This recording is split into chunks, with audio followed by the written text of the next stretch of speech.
Well, one of my favourite stories in the Old Testament is the story of Hannah. And it's an awesome story. I'm sure you know the story of Hannah. You remember the story, she was in the Old Testament and she could not have children. And her rival, there was another woman who was provoking her, and she was slagging her off and criticizing her and making her feel rubbish because this other lady could have kids, but Hannah couldn't have any children. And you remember, of course, in that society, in those days, it was considered to be a disgrace to not have any children. And so Hannah, this lady in the Old Testament, she just sinks to the bottom. She just is so discouraged and so just deflated. And she cries out in the moment of her pain. She cries out, God, if you'll give me a child, I'll give him right back to you. And so God says, okay, I'll give you a child. And he gives her a child, and sure enough, she gives birth to this child. She names him Samuel. And next thing we know in the passage, she's taken Samuel to the temple, and she prays this prayer. She says, God, you gave me everything, so I'll give you everything. You gave me everything, God, and so I will give you everything. And I want to ask you this morning, how are you doing with that? How are you doing at praying a Hannah-type prayer each day of your Christian faith? God, you've given me everything. You've given me life and breath. You've given me friends and family and food, and you've given me my faith. You've given me finances. You have showered out your blessings, showered your blessings upon me, poured out your favor on me. You have given me everything. You've even given me your son. And so I just give you everything. How are you doing with saying to God, God, I just give you everything? I give you my thoughts, those wandering thoughts. I give you my time, those spare moments that I have where I just want to chill, or I want to relax, or I want to have fun with my mates, but I feel you're calling me to serve in some way or to impact somebody. I give you my time. I give you my talents. I give you those passions, those gifts that I have, the experience that I have, maybe doing some sound stuff, or maybe playing a musical instrument, or being hospitable, or working behind the scenes serving and doing admin. I give you, those are gifts that you've given me, God, and you've given me everything, so I just give you those gifts. If you can use them, I give them to you. I give you my temptations. I give you my obedience in the midst of the temptations, with the struggles that I have with jealousy or pride or lust. I give you my temptations. I give you everything. I give you my trust in the midst of trials. Maybe some of you are walking through a difficult time at work, or a difficult time in your faith or in your family. And wouldn't it be awesome this morning to say, God, you've given me everything, so I give you my trust right now. I give you my trust in the midst of the trials. I just love it that Hannah said, God, you've given me everything, and so I will give you everything. And this morning I want to ask you, how are you doing with that? You're going to say, God, I give you everything. Do you know, there was once a church that got that. There was once a church that said, do you know what, God? You've given us everything, and so we're going to give you everything. And that church was the first church, which is found in Acts chapter 2. I'm sure you've read this passage before, but I just want us to see this morning how this church were so in love with God, they were so captivated by His grace and His favor, that they just turned, and in unconditional surrender, they said, we give you everything. The scriptures actually tell us, I don't know if you can see it, in Acts chapter 2, verse 42, it actually says that these people that gathered, that formed the first church, they actually were devoted. The word that's used there, it means, the word for devoted, it means to be unrelenting in your commitment to something. Do you hear what Luke is saying? These guys were so in love with God, they were so amazed that God had given them everything, that they were unrelenting in their commitment to Him, in their commitment to giving Him everything. They were absolutely devoted. And so I just want to unpack three things, three ways that they were devoted in an attempt to give their all to God. Three ways that they said, we're going to be devoted in these three ways so that we can give our all to God. Here's the first I want us to see on the screen and in the page before us in our Bibles. Here's one way that they were devoted. They were devoted to connecting in community. They were devoted to connecting in community. Look at these verses that we have on the screen here. Acts 2 verse 42 says this. They devoted themselves. They were unrelenting in their commitment to what? To the fellowship. To authentic Christian relationships. They didn't just slip in. They were completely devoted to cultivating authentic Christian relationships. 2 verses later, it says, all the believers were together and they had everything in common. And then 2 verses later in verse 46, it says, every day they continued to meet together in the temple courts.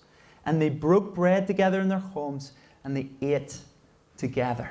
I just love it.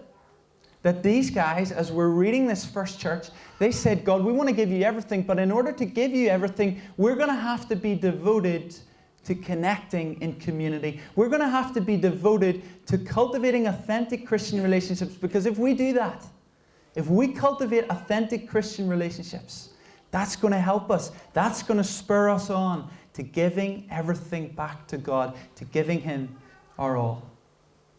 I remember when I went off to university in London about 10, 11, 12 years ago now. Shows you my age. I'm getting old. So I remember when I went off in 1999 to London and went to this university and didn't know anyone, and they didn't understand me because I was from Northern Ireland, and there was actually only one other Northern Irish person there, and she was from Limavady, and I didn't understand her. So so it's just nobody understood each other. But I went to this place called Roehampton, went to this uni, and I went to the Freshers' Fair, and went to the desk that said Christian Union, and I was far from home. I was really praying, God, I really pray that you would just provide great Christian friends, just a few guys to really encourage me in my faith, because in these 3 years, I just want to walk closely with you. So I remember going to the Christian Union desk, and as I approached the desk, there was these 4 girls standing behind the desk, signing people's names up who were interested in Christian Union, and their eyes got really big, and they looked really excited, and I was like, wow, these guys are really, really friendly. And as I talked to them about coming to the Christian Union, they said that actually no guys went to the Christian Union at all. And this is the line that she hit me with. This was her pitch. She was like, you could be our guy. And I was like, whoa. Now I know some of you guys are thinking, awesome, the chance to go to Christian Union with 40 girls and you're the only guy, awesome. But I was like, oh my goodness, if you're going to pitch this to me, love, you're going to have to sell this better. You could be our guy. And so I just really struggled in my first year. There was no other guys to connect with. But you know what I did? I actually sent a few texts around to my family and to my friends. And I said to them, could you really pray for me? Because I really honestly would just love to meet even just one Christian guy that I just connect with, that I can have a laugh with, that I can play a bit of rugby with, football with, or whatever. But also that they would be a Christian that's walking close to the Lord, that could encourage me. And they prayed and prayed. My family and friends prayed for a whole year and nothing. I was the guy in Christian Union, that was it. And right at the end of the first year, I was getting a bit discouraged. And I was like, Lord, I don't understand this. I feel like I'm really struggling by myself. And right at the end of the first year, I went to this sports dinner. It was like the last night I was there before I flew home. And I bumped into this guy called Sparky. That was his nickname. And he was a legend. And I didn't know he was a Christian. And we just hit it off. And as we were talking, he said to me, Tim, I'm starting a wee prayer triplet next year. Would you be interested in being part of that? I got to tell you, I went home just bouncing, loving life, that God had provided someone. And I got to tell you, I met up with that guy and another guy for 2 years, and that absolutely transformed my walk with the Lord at university. Because it found maybe just 2 people that I could just connect with at a deeper level, not surface, just connect with. Maybe you are where I was at the start of university. Maybe you're saying, God, as I come to Newtownbreda, it's a big church. Would you just help me to connect with a few people at a deeper level? Because I want to give my all to you. And I just really want to connect in authentic Christian relationships. Because I know if I connect deeply with someone, they're going to encourage me to give my all to you. Maybe you've been praying for that. Maybe you've been yearning that. Maybe you've been calling out for that and desperate. You've been trying to seek it. But then maybe it comes. Maybe the opportunity comes. And you're tempted to back off. You're asked to join a small group, or You're asked to share in a small group setting and kind of go there so that you can create intimacy in a group, and you just back off. I got to tell you, Luke says these guys were devoted to cultivating authentic Christian relationships. They were devoted to connecting in community. Why? Because they knew if they just remained surface, if they just backed off, if they just remained shallow with people and just came to a large group and just popped in and sat in a row and then maybe had a coffee with one or two people, but that's as far as it went, they knew that would not encourage them to walk closely with the Lord the way authentic Christian relationships would help them to walk closely with the Lord. I love what a guy called Bill Donahue, who's from Willow Creek, I love what he says about true community. Listen to this. He says that true community will do three things for you. Authentic Christian relationships will provide you with strength for life. And he quotes Ecclesiastes 4, verse 9 to 10. You know that verse?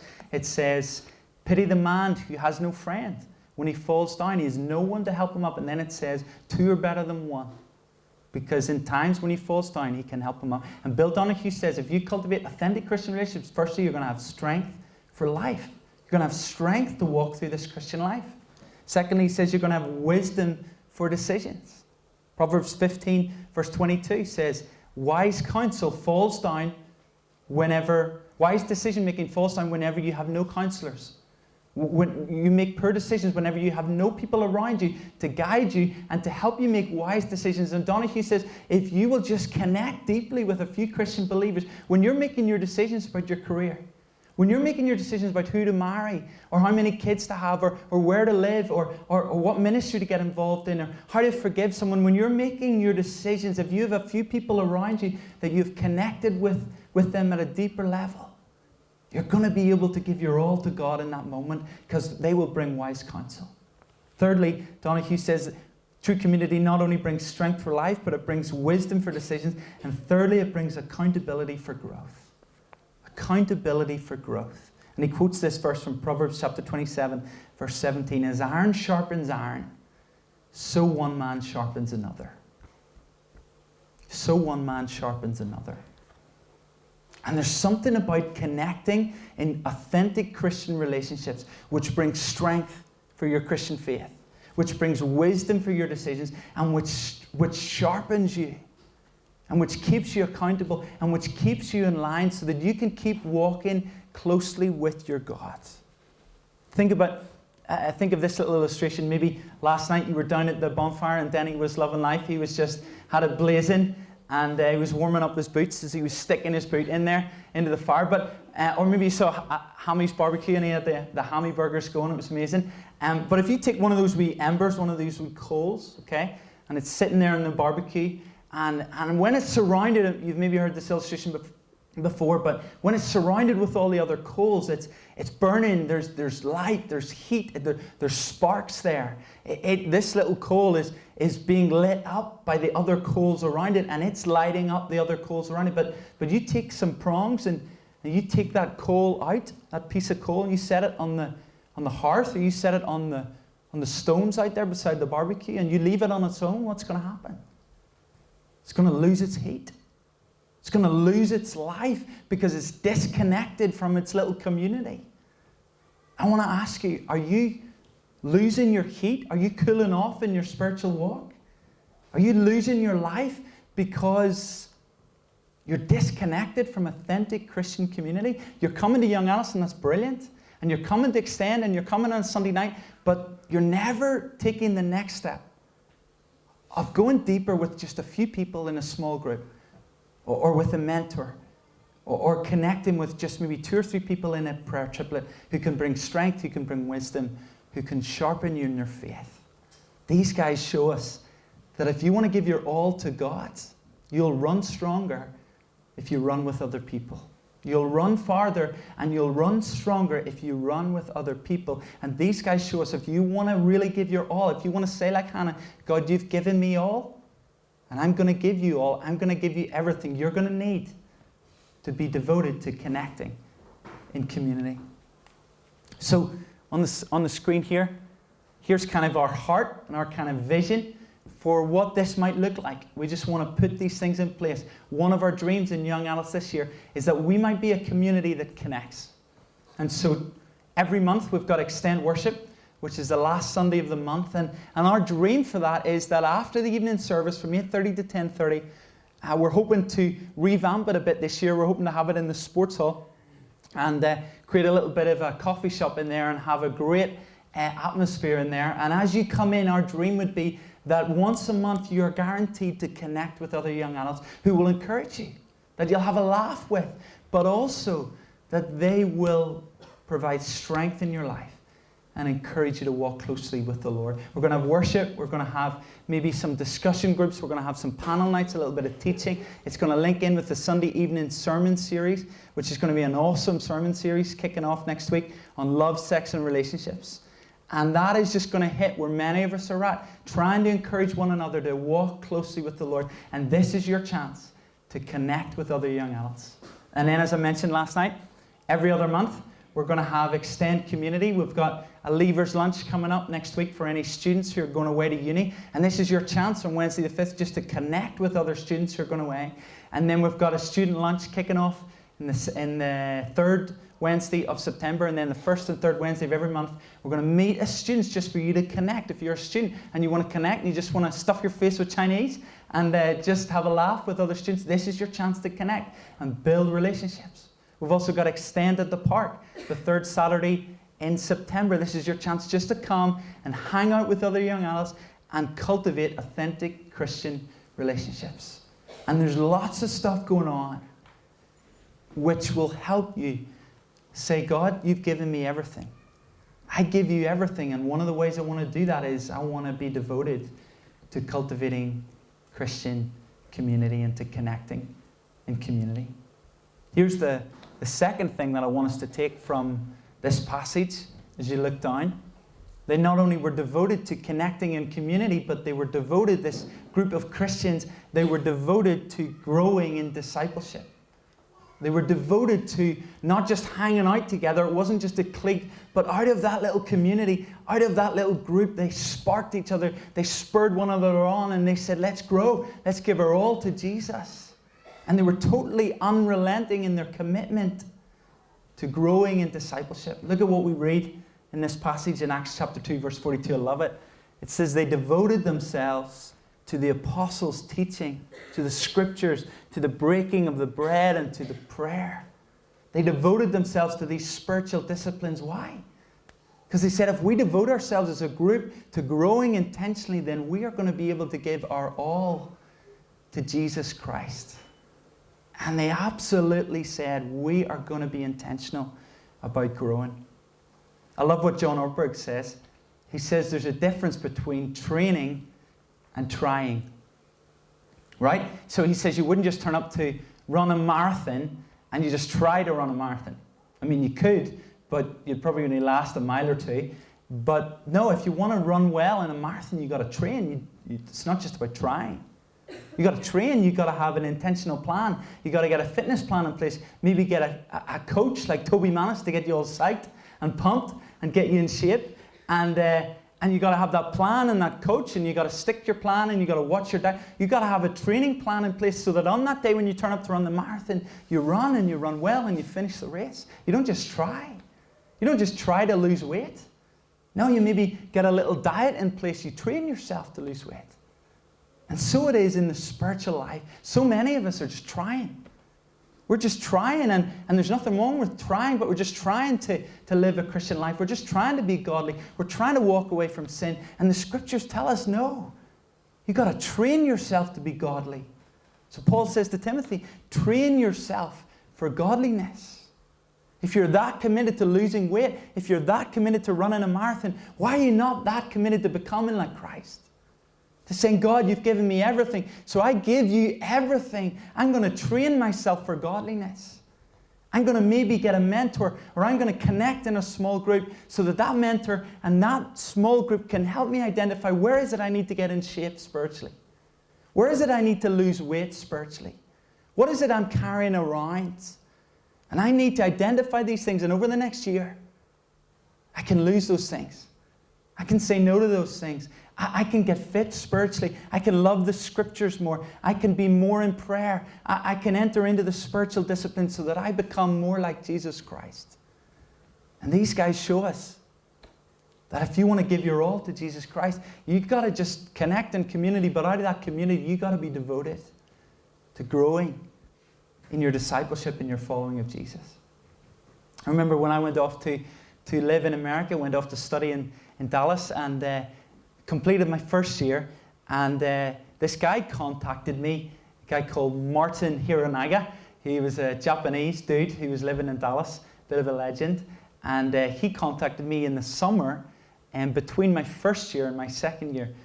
And he said, Tim, he sent me an email, and he said, Tim, I've got a little mentoring group for students going on next year, and I just was wondering if you would be interested in joining the group. And basically every other week we would meet as a group, and then the weeks in between, we would meet one-on-one with Martin, and he would mentor us and pour in. And I said, sure, I would love to. I would love to train myself for godliness in this way. I'd love to grow more like Jesus through this mentoring. The day before I got back to the States for the start of my second year, which was the day that I would have had to walk into the business office and pay for all my tuition, the day before I went, I got another email from him. And he said, Tim, I just want to let you know what I did today. I went into the business office at your university, and I walked up to the second floor of the business office, and I found out what your fees were for the year, and it was thousands of dollars, your tuition fees, and I just wrote a check to pay into your account to cover your tuition. I was like, I am loving this mentoring relationship, and this is awesome, and I haven't even started this. And then he said at the bottom of his email, he said, just so that your walk will be less of a limp and more of a stroll. And I actually was sitting there in tears at this guy who cared enough about me that said, you know what, I don't want Tim to have to worry about finances this year. I don't want him to have to get a job and then distract him from his study. So just anything that I can do to help him, just so that his walk is less of a limp and more of a stroll. And it blew my mind away. But you know what blew my mind away even more? It wasn't just the finances that he paid at the start of the year. It was week by week meeting with him as he listened to me. Maybe I was in a bad mood, or something was frustrating me, or was feeling downcast, or I'd just fallen in some way to something or some temptation. And he just listened to me. And he just let me pour out my heart. And then he just helped me identify where is it I need to grow. And he took me deep in godliness. And he studied the scriptures with me. And he got me serving. And he got me using my gifts. Do you know what that did? That helped me to have a walk that was less of a limp and more of a stroll. It absolutely transformed my life. The money was awesome for a year. But what he did for me that year, that mentoring relationship, transformed me for the rest of my life. I really feel like it transformed me for the rest of my life in my spiritual walk. So in Extend this year, we want to offer you the chance to be mentored. I'm not guaranteeing that our mentors will pay thousands of dollars for you at university, but you could always ask and see what they say. And say, oh, Tim was saying, just so that my walk is less of a limp and more of a stroll. Just slip that in there. But we want to encourage you to consider getting a mentor. If you would give us your name, if you honestly are serious about this and say, God, I want to give my all to you. I want to grow more like Jesus. Would you help me find an older Christian who could help me study the Bible together, or help me pray, or help me identify my gifts, or help me as I open up over the course of a year, maybe help me identify where is it I really need to grow and let go of sin and let go of temptation. We'll try and find you a mentor. And you got to speak to Carrie, and my wife Carrie, and she'll take your name. And if we can find you a mentor, it's sometimes hard to always guarantee that we find you a mentor because we're dependent on finding mentors. But if we can find you a mentor, an older Christian in the church, we would love to say, listen, you can devote yourself to growing in discipleship through mentoring. And then in January, we're hoping to start life groups, where this is a group of young adults, or maybe it's a multi-generational group where you're in with a group of older people in the church. You can learn from them. And you're in this group twice a month. And you're reading the scriptures, and you're praying, and you're encouraging one another, and you're sparking one another, and you're pushing one another on, and you're saying to one another twice a month, will you just help me to grow more like Jesus? Will you just help me to be devoted to Jesus Christ, to growing in my discipleship. That's the second thing I want us to note about this early church. They weren't just devoted to connecting in community. They were devoted to growing in discipleship. And here's the last thing I want us to note from this church. They were devoted to serving like Jesus. They were devoted to serving like Jesus. I think this is awesome. This is not just this little holy huddle, this little clique, this little inward focused group. No, look at what they did. They said, God, we want to give you everything. So we're not going to just connect in community. We're not just going to encourage one another to grow more like Jesus. We are going to turn it outwards. We're going to turn and we're going to encourage one another to serve so that we impact the world. Look at what it says in Acts chapter 2, verse 45. It says, selling their possessions. Imagine actually doing this. Just imagine, okay, sometimes we take the Bible and we lose the force. Put yourselves in the sandals of these people. Imagine just right here, right now as a group, we said we're going to sell our possessions. Go down into Castlewellan and we're going to sell our possessions and our goods.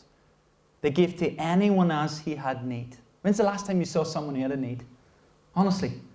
In Belfast? Homeless person? Someone collecting money for the big issue? Or maybe, let's bring it a little closer to home, maybe just someone in Newtownbreda doesn't have a lift to get to Castlewellan. And they say, can you give me a lift? And no one offers to give them a lift. They have a need. Maybe someone can't get to church, and maybe it's a young person from the Brannell estate and they can't drive. And you know if they just come to Newtownbreda, they could hear about Jesus, but they don't have a lift. Maybe someone just needs fellowship. They're just lonely. They don't get affirmation at home, and they just need someone to listen to them. Guys, we're surrounded by people who have needs. And this group were so devoted to Jesus, they didn't just keep it to themselves. They turned it outwards. And as soon as they saw a need, they remembered Hannah's prayer almost. They said, God, you've given us everything. We give you everything. And if we're going to give you everything, that means we're going to have to be devoted to serving people like Jesus and meeting the needs so that we can impact lives. A couple of verses later, it says, they enjoyed the favor of all people, and the Lord added to their number those who were being saved. See, that's what God can do through this group right here in this room. If we will connect in community, if we will devote ourselves to growing in our discipleship, and if we will devote ourselves to turning it outwards and serving our world like Jesus, using our talents, using our gifts, giving up our resources, that's what God can do. He can impact lives, and He will add to our number the people who are being saved, the people who are being impacted, the people who are being brought close to Jesus. He will impact lives. I had a night last week, I think it was last Wednesday night, or maybe it was 2 Wednesday nights ago, that, do you know when you just have an experience that you just walk out of that experience, it impacts you so much, it's maybe so emotional, you've been so challenged that you just come home and you think, I don't know if I'll ever forget that experience. I had one of those experiences about 2 weeks ago at our church prayer meeting. If you've never been to our church prayer meeting, you have got to start coming to our church prayer meeting on a Wednesday night, the first 3 Wednesday nights of the month, because God is just doing great things. And one of the things that happened 2 weeks ago was there was a young couple, young adults. They came to the Young Adults Weekend a couple of years ago. They were sitting where you're sitting. I think they're in their late 20s, a young couple from our church. And a couple of years ago, they felt God calling them to go to another country in the world to use their gifts.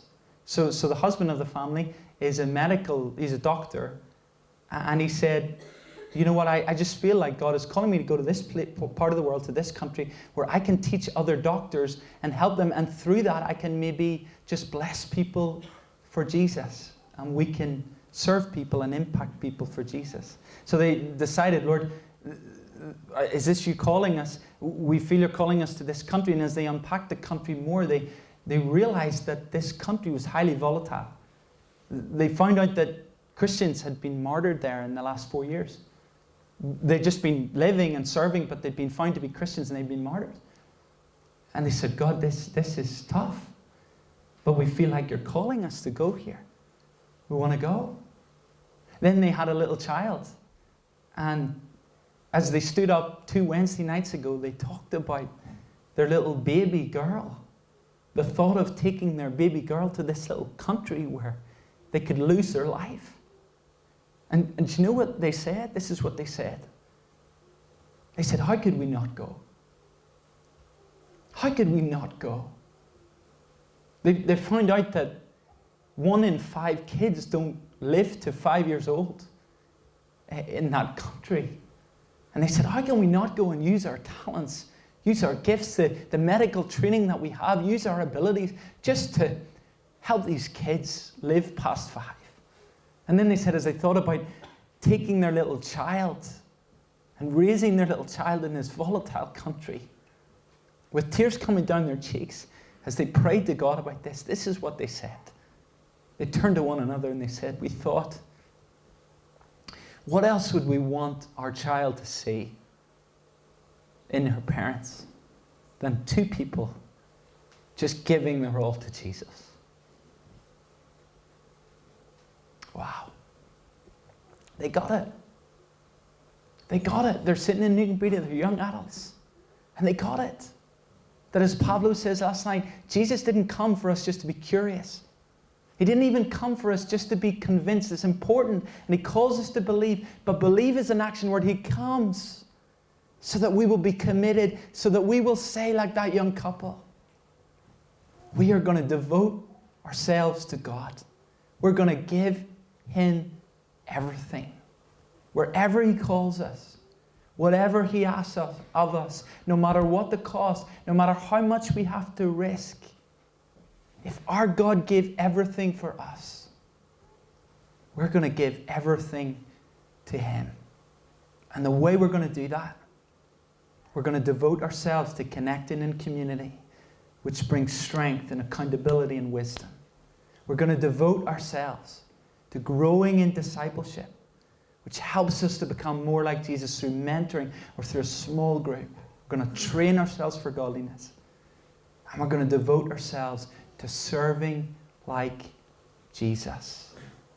Maybe you could serve in Newtownbreda. Maybe you're thinking, yeah, that's fine for that couple going overseas. I can't do that. I've got a job, I've got commitments, I've got a family. But maybe you could serve at home.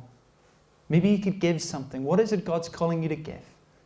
Your talents, your time, your treasure, your trust in the trials, your temptations. What's He asking of you? What's He putting His finger on right now? Are you going to say like Hannah, God, You've given me everything. I give You everything. Do you know the reason I think the first church got it? I think it's because they saw God literally giving them everything. Right? So this would have been fresh in their minds. The stories they would have heard, maybe even some of them were eyewitnesses. They saw God come from heaven. They saw this guy called Jesus. They heard about the proclamation from the Father saying, this is the Son of God. This is not just a normal guy, this is God. They saw His power. They saw His miracles. They saw the prophecies being fulfilled. They said, this is not just a normal guy, this has to be God. And then they saw Him do this. Something crazy. They saw Him being whipped. They saw Him being flogged. They saw Him being stripped naked and led off to a cross. They saw Him being forced to carry a cross. They saw Him being nailed to a cross. This God from heaven who was pursuing them in love.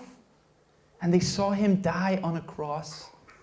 And they heard Him cry, it is finished.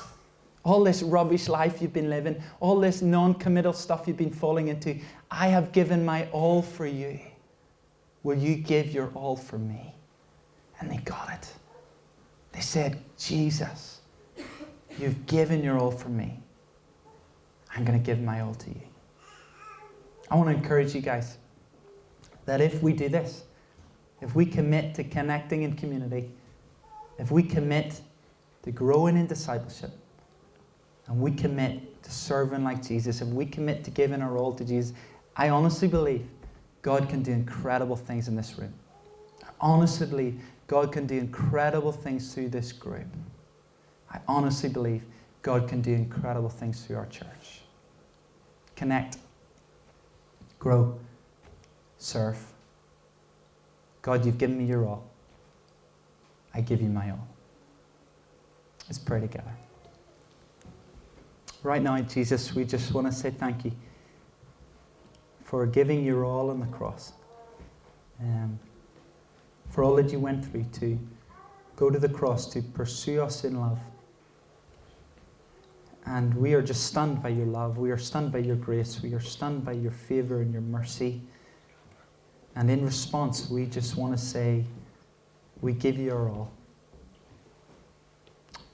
We just want to leave room right now as your Spirit is working in our minds, bringing things to our mind, convicting us of stuff, prompting us in areas, maybe wandering thoughts, maybe temptations, maybe a lack of trust in the trial right now, maybe just sloth when it comes to using our gifts, just laziness, maybe just not really connecting in community, not really training for godliness, not really serving, ignoring needs. We just leave you room right now to put your finger on whatever it is you want us to change.